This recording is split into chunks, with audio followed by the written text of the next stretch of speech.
ঘুটঘুটে অন্ধকারের মাঝে জমকালো আয়োজন, আতশবাজির বর্ণিল আলোয় আলোকিত চারপাশ। টানা কয়েকদিন বৈরী আবহাওয়ার পর খানিকটা স্বস্তির নিঃশ্বাস নিচ্ছেন অস্ট্রেলিয়ার সিডনির বাসিন্দারা। এরই মধ্যে স্থানীয় সময় শুক্রবার আয়োজিত হয় ১৫তম লাইট ফেস্টিভ্যাল।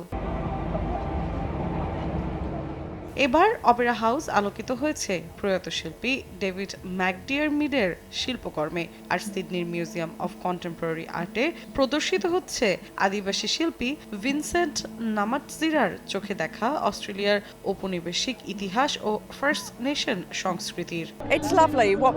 এটা খুবই চমৎকার। গত বছর স্যাঁতসেঁতে আবহাওয়ার কারণে আমরা আসিনি, কিন্তু এবছরের আয়োজনটি মনোমুগ্ধকর।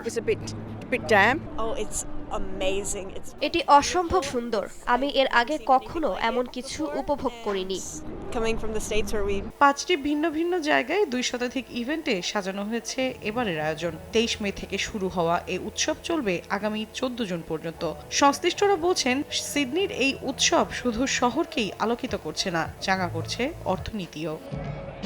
মৌসুমী সাথী, সময় সংবাদ।